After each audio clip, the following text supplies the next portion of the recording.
Assalamualaikum warahmatullahi wabarakatuh. Assalamualaikum warahmatullahi wabarakatuh. Buya, saya ingin bertanya Buya, apakah ada hadis atau riwayat bagi seorang wanita yang selalu menolak untuk menikah?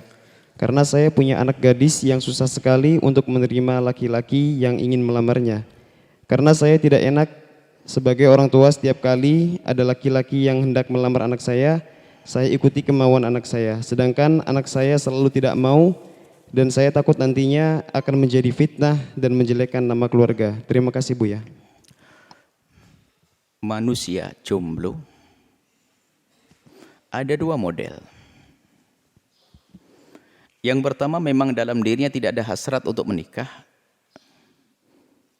Biarkan, jangan dimasukkan pembahasan.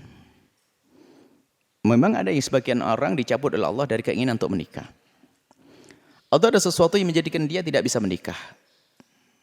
Macam-macam sebabnya, Allah alam. Menjadikan dia tidak bisa menikah karena sesuatu yang... Dan dia memang tidak ada ke arah sana juga. Ada model ini, satu model. Yang kedua adalah jomblo yang berkeinginan untuk menikah. Ada hasrat, ada syahwat. Orang yang punya hajat untuk menikah.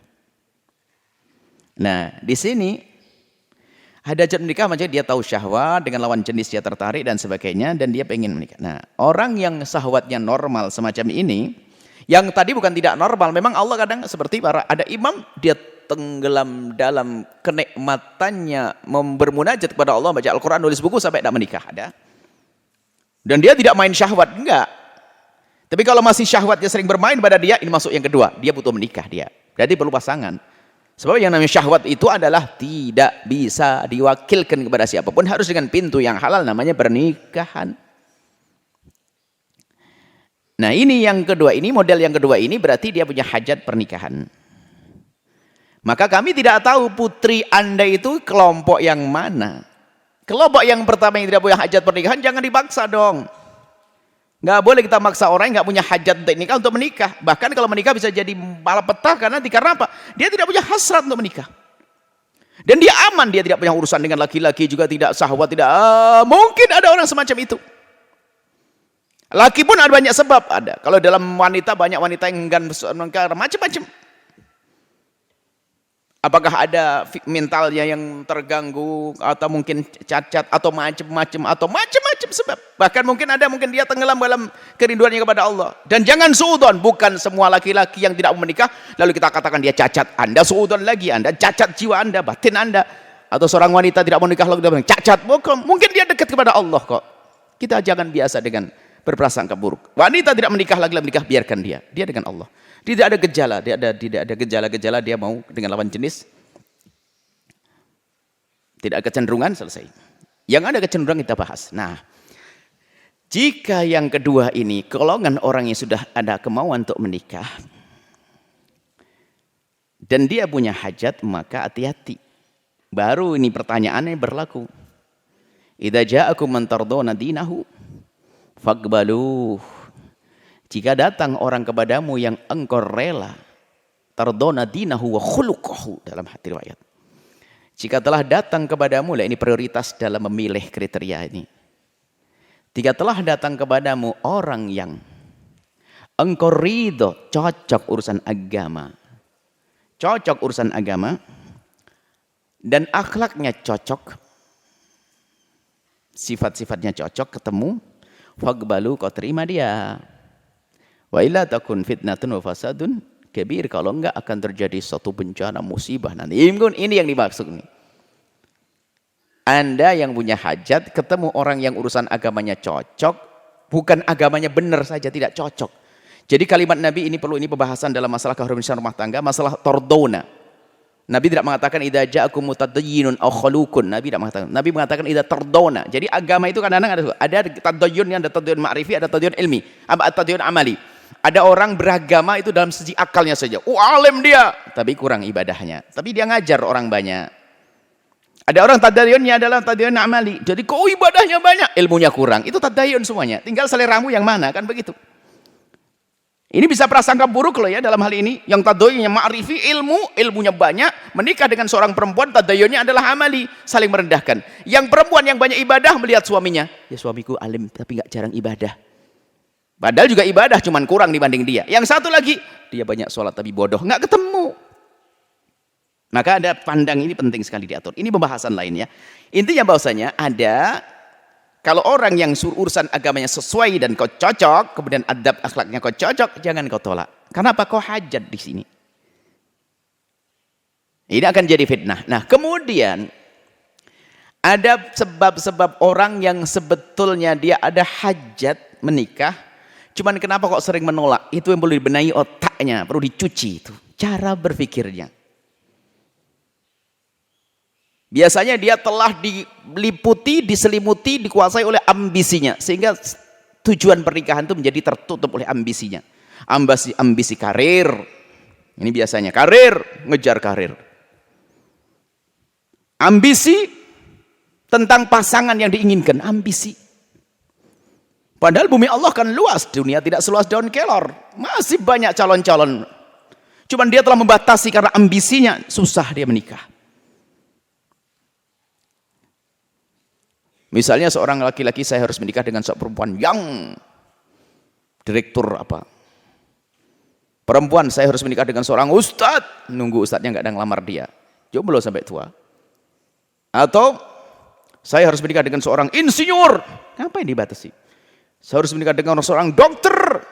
Ya ini yang menjadikan dia susah menikah. Dokter hanya berapa sih di negeri ini? Insinyur hanya ada berapa? Kenapa kita tutup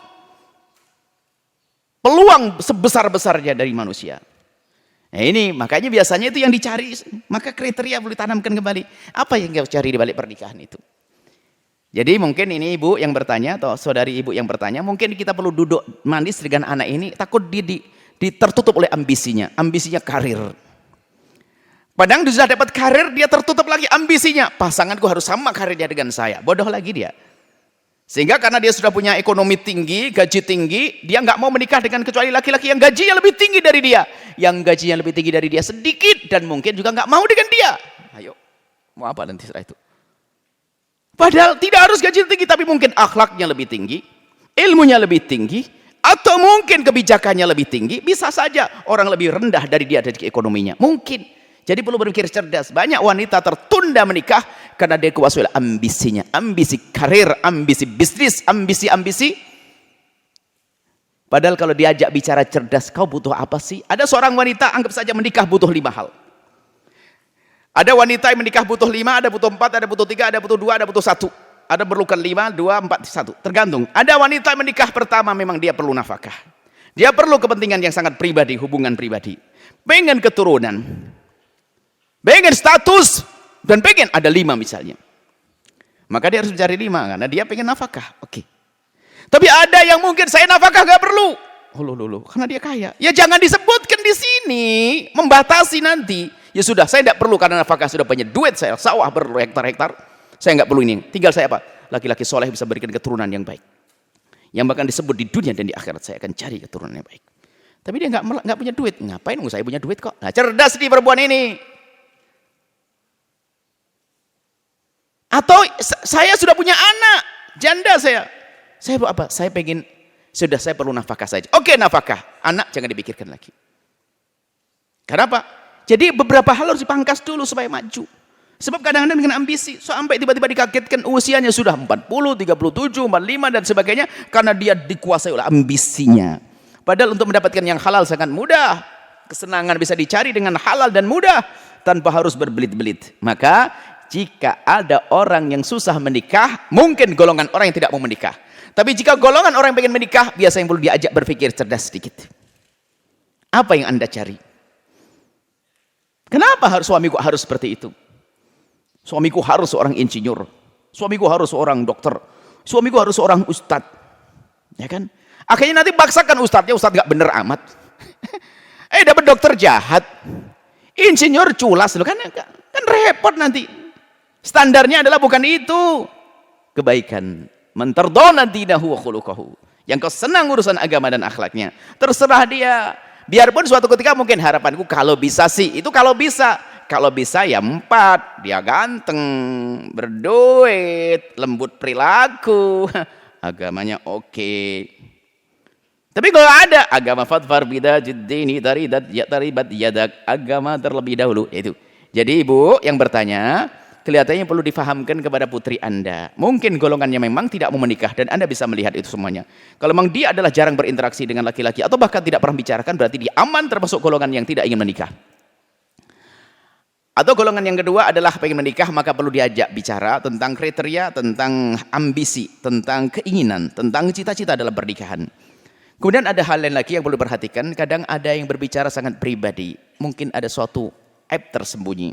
Ada dalam fikih ada rotak, ada istilahnya adalah wanita yang mohon maaf, ada yang tidak bisa, yang menikah kalau menikah tidak akan bisa digauli karena mungkin ada mohon maaf kalau laki-laki impotensi, misalnya perempuan ada tumbuh daging di dalamnya atau tumbuh tulang di dalamnya dan sebagainya atau hal-hal lain, mungkin semuanya itu.